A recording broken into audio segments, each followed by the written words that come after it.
Check the mic, we're going live. Stories told, they rise and dive. Topics fresh with every spin. You won't guess what's coming in.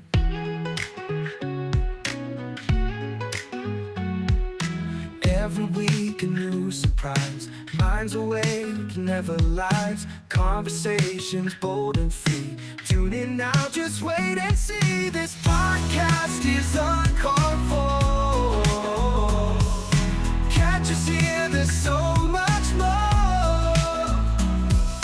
Laughs and tales you can't ignore. A journey that will leave you floored.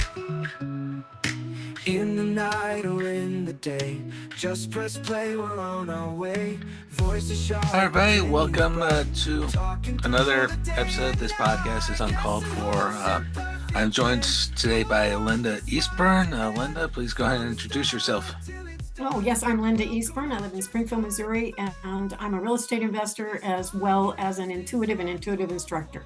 All right, great. Well, glad to have you on. I'm in Kansas City myself, so very close by. Yes. All right. So, let's talk about the intuitive instructor thing. That seems interesting.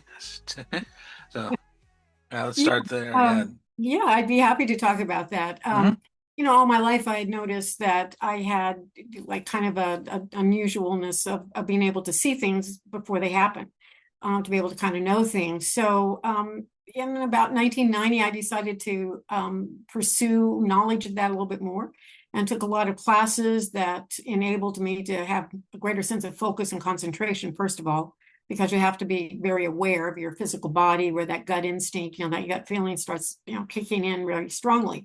Mm-hmm. But I kind of took this to the umpteenth degree, did a long bout of meditation where I would ask a question, listen for an answer. It took about a year of doing that every single day before there were some just really good pieces of advice and information started coming in direct correlation to the question I was asking. Eventually, I kind of took that to a real deep skill of being able to ask a question, get an answer, be able to ask another question, get an answer, and a dialogue sort of opened. And it was really good, but I didn't have a lot of ability to really verify if this was accurate or not, other than just my own knowledge of, it seems to be pretty good advice. Okay. So then I started doing a thing called remote viewing. You may have heard of that. A lot of people do remote viewing today, but I did it in the respect of the very technical side of remote viewing, where you use multiple pages and you have a target that you don't know what the target is. You just have 4-digit number, be able to draw and describe whatever it is that your target is. So that was something that I could utilize to be able to know 100% if I was either on target or not on target. So you could begin to understand the success rate of your information. So that was still yet another part of the intuitive development that I had. And then eventually I went on to create a whole course and teach people to do this, traveled all over the country, still being a real estate investor, still using my intuition highly with real estate investing. Some very synchronistic things happened around that. But in the pursuit of 30 years of teaching people this, I found that anyone can do it. It's just a matter of how much time you want to devote to learn how, and then how often do you want to apply that to just your life experience. Okay. Yeah, I actually never heard of that method before. So go ahead and explain that, please. The remote viewing portion? Yes. Well, when I first heard about it, it was kind of interesting because I was at a conference and there was a man giving a presentation, and he had visited with some Russian remote viewers. I don't know if they were calling it remote viewing, but I think they were. These Russian remote viewers had worked for the Russian government, and they had, of course, Russians have a tremendous amount of psychic research and psychic skill. That's just something they've developed a lot and put a lot of time, money, and effort into. But they had these psychic spies that were doing this remote viewing. And they were able to, or at least they told this journalist that was speaking at the conference, that they were able to see things like submarines or, an enemy base, or even some nuclear weapons or whatever it might be. They were able to describe those, say where they were, kind of look at facilities that they didn't have access to. So as I'm listening to this guy, I'm thinking, well, you know, I've been doing that meditative thing, that question, answer, dialogue coming back, and that was all well and good, but it wasn't as detailed as what I was hearing him talk about. You know, it wasn't like being able to draw or write down distinct information about a location. So I came home from that conference and I'm thinking, well, you know, how do I learn to do this? Because I didn't know anything about the remote viewing program that, you know, our country had developed. At that point, I don't think there were even any books out about it. It was still classified information, so there wasn't any real information about that remote viewing process. So I thought, well, you know, I'm pretty good with this intuitive stuff now, and I was really good with going into a deeper inner level state or a hypnotic type of state. So I decided to get the phone book out. And I live in a city that's large enough that I don't know every house on every street. Mhm. So I just opened up the phone book, and I'm assuming if there's a phone number for that location, that there's also a house there. So I decided to use that as my target. I picked out an address and I told myself to go to the middle of the street, not to invade privacy, and see that house from the exterior and just describe what I saw. Mhm. So I went into this hypnotic state. I repeated the address that would have been my target. And at first I saw this baby blue colored home, but every part of me, now this is where intuition can kick in. Every part of me knew that was not my target. So I wiped that off my radar. I went back in, did the address again. And even though I told myself to be in the middle of the street, what I saw when I first came into the target was a white colored paint, and I could see it so clearly. I could see the runs in the paint. So I was right at the side of the house, right within probably 5 inches of the house, because I could see those runs in the paint. So I backed away a little bit. I saw a dark colored roof. I saw a 1-car garage, I think on the right-hand side of the house. I saw one tree in the yard. I saw that green grassy stuff, you know, that was really popular in the 70s. I saw that on a little porch, a little 1-step up porch, you know, from the little sidewalk that came from the garage. I saw a black wrought iron post on the garage or at the porch. I saw a picture window. It was just a real typical 1-car garage and a little ranch style house is what it was. And with a black roof and white siding. And I saw a blue house and that just didn't seem to be correct. So later that day, I drove by the property and I got everything right but 2 things. The garage was on the opposite side rather than the right. It was the left side of the house. And the paint that I saw was white. It was actually a very pale gray. But everything else about the house was exactly correct. And the baby blue colored house was right next door.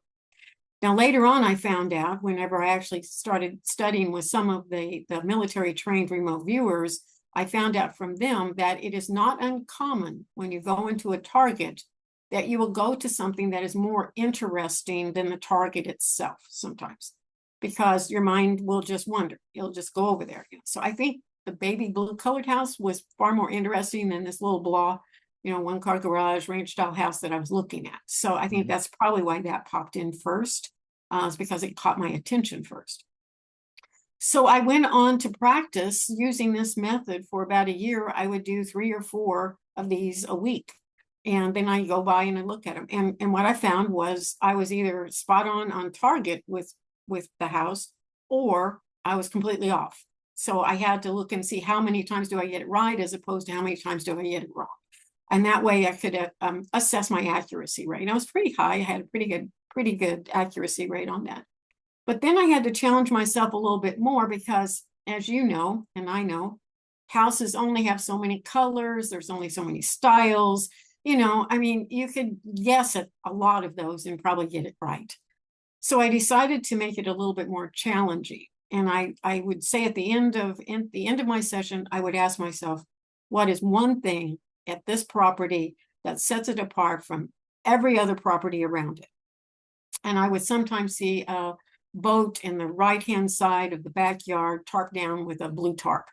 One time I saw this really bizarre, what I thought was a sidewalk. It ended up being the driveway, but it came in just square in the middle of the lot and circled around, kind of curved like an S curve around to the side where the garage was. This was in a not very rich neighborhood. I mean, if this would have been, $1 million house, I could kind of see a driveway coming into it like that. But this was not. It was a really low end, housing area, not one that you would have a creative kind of driveway into the house. So that's why I personally thought it was probably going to be a sidewalk instead of a driveway. But no, it was the driveway, and it had that S curve just like I saw. So I began to understand that, we can project our mind to various places, and if you're concentrated and centered enough, you can actually see things outside of the five senses. Now, I already knew this because I was intuitive prior to this. But this gave me proof. This gave me something that I could validate and something I could, take to the bank, so to speak. It was really accurate or not accurate information. So that's what I teach people today, but through different modalities of doing so, because our dreams can bring in information. As a real estate investor, I would often be dreaming of a house that we might be going to an auction the next day. I'd never seen the house before. And I would have a dream about it the night before. I could tell you the floor plan. I could tell you sometimes how much it was going to sell for. I mean, all kinds of information would come in a dream the night before. So I also believe not only can we see outside of our five senses, but I think we can also see outside of time space as we know it. It's, we don't have those limitations mentally. We have just believed that we can't, and most people just don't use it. Interesting. Yeah, that jumped down a rabbit hole I wasn't expecting, but Yeah. good enough. And that's one of the things I'm looking to just explore, just different ways of looking at things, and coming in as non-judgmental as possible and everything. So Yeah, well, yeah, I can understand, the biases that people have, because we're simply told that this isn't possible. And I was kind of right there with other people for a lot of years. But I just began to pay attention and realize that no, it's really real. It's very much there. Most people just don't use it. Harrison, but yeah, you do bring up a good points as well, that uh, you may see something and completely remember it completely differently, or going the opposite way, if you will, uh, you hear about something, and mentally you're thinking one thing, uh, and it turns out it's just probably completely different from what you were expecting. Everything. I know that's happened to me a few times, particularly recently with moving, with helping move my work from one place to another, and a vision of what it was going to be like, and turned out to be completely different, and that's perfectly okay. So, Exactly. Well, one of the ways that this has really benefited me as a real estate investor in 2004, what I call, there are different ways that you can get this intuitive information, but this one day I specifically remember hearing a very distinct, very strong message that, I should sell all my property. I had investment properties and was, doing very well with that.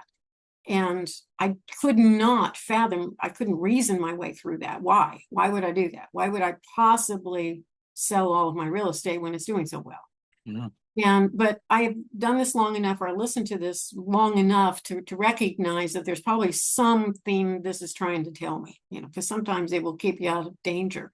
Well, it happened to be in 2005, I did not own one single drop of real estate. And in 2007, when the crash happened, I fully understood why. Because in 2009, I started reinvesting and getting back in the market, but I was completely safe from that 2007 crash. So that was a point in time where my intuition really kind of saved my ass, so to speak. It really, it kicked in, and it was a good piece of advice. yeah, that's interesting. I don't want to get into too much politics, but I will say 2007, probably not too surprised, um, it's from a political side of things, Republicans just don't know how to do the economy. I'm sorry to have to say that and all that. So, but yeah, that it turned out good for you in at the time, and yeah, that's good to know, and that again goes into just knowing about some of the things that are going on in the world at the time, and that was certainly a big one. Yeah. Yeah, And and lots of times, I think we're picking up on those cues all the time, but we're not recognizing it. So sometimes that can just be the subconscious mind remembering all the things that you've heard, for the last 2 years and realize that this is where we're headed. mhm, This was kind of an eye-opening moment where I just heard this very clear message, just to get out of the business for the time being. And now, I've gotten back into it, kind of tripled what I was worth back then. mhm, So it worked out extremely well. It was a volatile period of time between 2005 and 2009 when I started reinvesting because, you have to make a living in the middle of all of that. So right. that's when I really went into the intuitive portion of it and started traveling across the country and speaking at a lot of conferences, retreats, things like that, and then teaching this more thoroughly. Hmm. Cool. Cool. And I will also remember 2005. Uh, that's really when it became clear that climate change is real. Um, we all know what happened in New Orleans, especially Yeah. at that time, and should have been uh, if if the powers that be had just been paying attention even then, uh, probably we'd probably be a little better off today. But there's there's uh, no way to say one way or another that would have been the case. You know what I mean? So, uh, and That's I, true. And you're talking about politics. I mean, uh, one of the ways that we have a research group that works every Saturday, and one of the things we look at is, kind of we're kind of at a transitional point, I would say, in this country, and politically speaking and otherwise, and you just kind of don't know where to feel the grounding under your feet, what's mhm, going to happen. Where do you put your money? Where do you not put your money? What can we trust is going to go forward?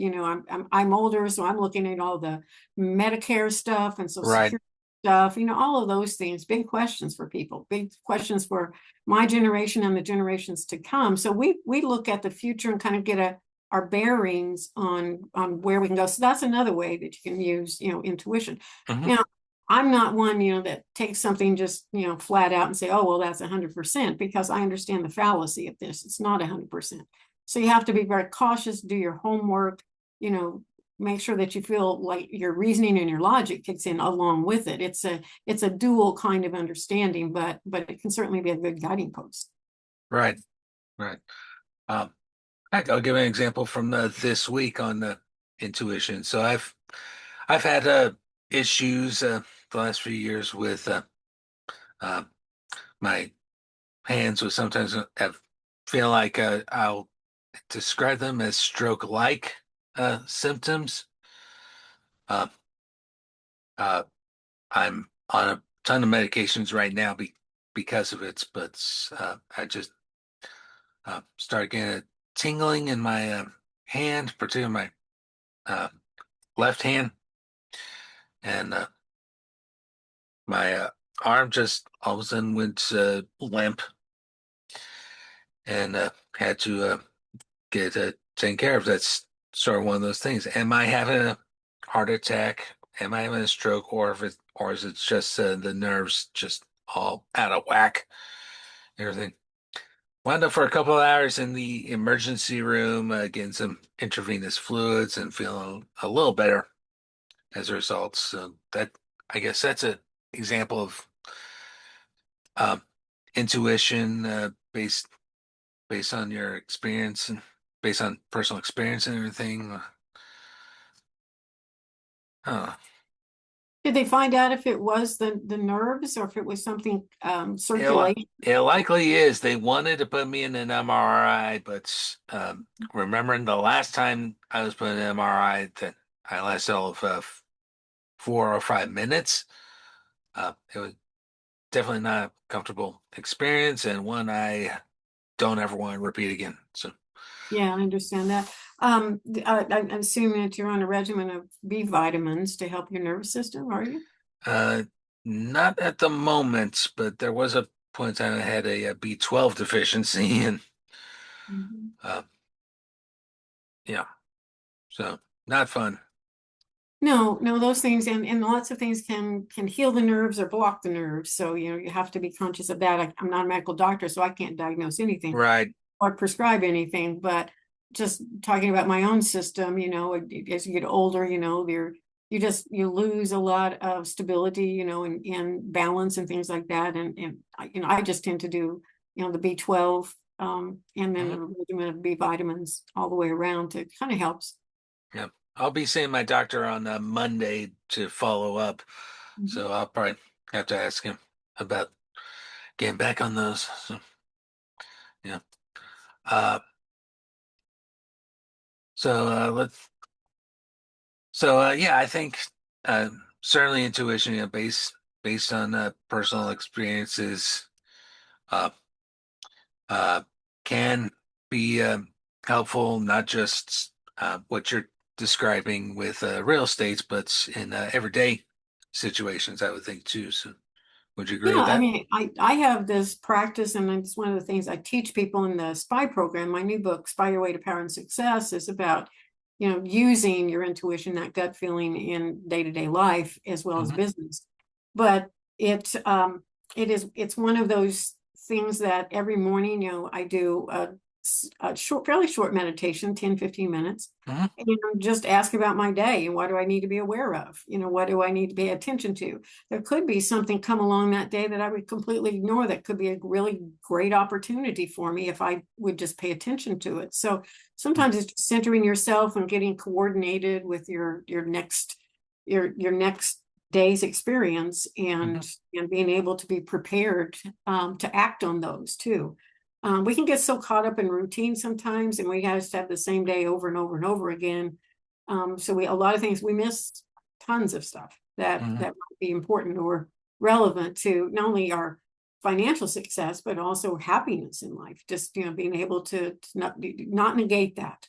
So that's one of the things I would recommend for people. Just meditate and listen, every Hmm. morning. All right, great, great. Uh, yeah, I would still like to get a meditation expert on, one that actually runs meditations on a regular Mhm. basis and can help with that sort of thing. Um, but that being said, since I have you on and you talked about it, uh, what's a good way to get people into meditation and from your experience and Well, a luckily I had, the hypnosis skills behind me. I mhm, worked as a hypnotherapist for a lot of years as well on the side, still doing real estate investing, but I was doing that also. mhm, And one of the key things I think is learning how to relax your physical body, because that can be the biggest distraction. If you can't relax your physical body, you can't relax your mind. mhm, So I start at my feet and just relax every muscle group all the way up and the internal organs as well. Just get everything relaxed first, take some nice deep breaths, then just relax into kind of an inner state. But the next thing I think is kind of getting out of your like little tiny space of your body. So I do an exercise that moves my thoughts into, just like kind of the aura of my body, then out into the room, and then to my city, expand that out to the state, go out the way out through the country, and then global, then go out through the Milky Way and out into the universe. So you kind of open your mind to this very broad perspective, and then hold that. And that's when I created a question before going in, but I hold that meditative state out there at a very broad state, so that it stays there while I'm listening for an answer. I also had the privilege of working with a physician and one of the leading brainwave experts in the country, Anna Wise. I spent a full day with her. Because I had become kind of proficient with some of my intuitive abilities, they wanted to study how my brainwaves worked. So in the process of doing that, we found that the physician I was with was, kind of working through seeing how my skull cap was working. And whenever I expand my mind out like that, what happens is that there's a contraction and an expansion within the skull. It's very, very minor. You hardly ever notice it. I can feel it, but she was doing that, feeling if there was an expansion when I would go into this. And there was, and that makes sense because I expanded my thoughts, very broad at that point in time. The physical body was responding to that as well. But also Anna Wise was, put all the probes on my head, trying to get all the brainwave things recorded. And it was also really interesting that, at the time I was going to do a kind of connect with a person and do some work with them mentally and verbalize that as I was doing it. But what happened was I felt like they were distracted at their work. So I said, no, I'm going to try somebody else instead of them. So I disconnected, and at the moment I disconnected, the entire computer system just shut down. It was just like, boom, really disconnected. So it's another thing that, we tend to sort of impact those things that we're consciously entangled with or consciously aware of. So it was an interesting experiment. Since then I've gone on to understand or read a lot about, people who do that. I'd had a few incidences in my life where I got radios turn on, off, TVs turn on, off, other electrical items turn on, off around me. And I'd worked with people that every time they walked into a computer lab, the computers would start having problems. There was some kind of static something there that they emitted that, it was disturbing the computer. So it's a vibration of some sort. We do interact, I think, with our environment. Some people probably more than others. But it is something that eventually I began to understand and own that consciousness is a very, very prominent character in our day-to-day life. And I do have a question about hypnosis, because I myself cannot be hypnotized, but I guess there's a misconception that hypnosis equals mind control, but from hearing you describe it, it sounds more like hypnosis equals trying to get people to relax. Well, relaxing is the first stage, and I think with hypnosis, what is the most vitally important thing for someone to go under a hypnotic state with their conductor is trust. One of the things that I never, ever, ever did with anyone was do something that we hadn't previously talked about before going into the hypnotic state. I just felt that was unethical. And also, that's the only way you can build trust with someone. Most of the time, people who came to me were looking for things like, concentration to pass a test, sometimes be able to release some pain in their body, of some sort, sometimes regression work where they want to go back into memory. And then other times, they want to just, explore the experience. So for many reasons, people would come to me for hypnosis, but it was an avenue to get your body to relax. And that's the beginning point, the initiation into being able to meditate or being able to go into a hypnotic state. But it's measurable. When you go into a hypnotic state, your brainwaves shift. Because when you're really focused here on the physical plane, you're going to be in one state, brainwave state. As you go deeper and deeper and deeper into those states, the brainwaves shift. And what I found was with the intuitive work, the brainwaves shifted into a much slower rhythm, than when we're focused on the physical plane. All right. Good deal. And we're going to close out here in a second. Any final thoughts that you want to add? Or? No, I'd like to just tell people if they want to know more about what I have to offer, you can get my book at Inspire Your Way to Power and Success. It's on Amazon. I have 4 books out right now. I'm teaching classes, and you can always find me on Facebook or wherever you want to look for me. I'm very, very available. So. All right. Well, thank you, Linda, for coming on the podcast today, and for everyone at home listening, thank you for your continued support, and we will talk soon. Thank you.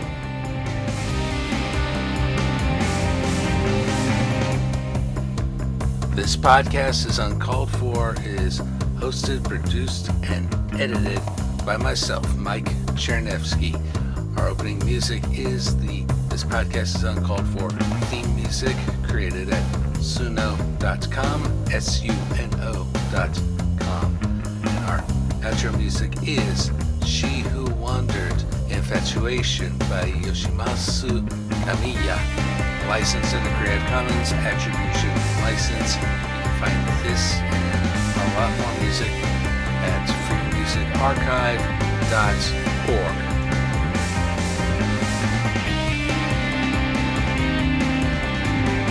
Please support the podcast and purchase our exclusive Uncalled For merchandise. T-shirts, sweatshirts, mugs, stickers, and so much more. Go to www.cafepress.com/uncalledforpod. Thank you so much for listening. We will see you next time.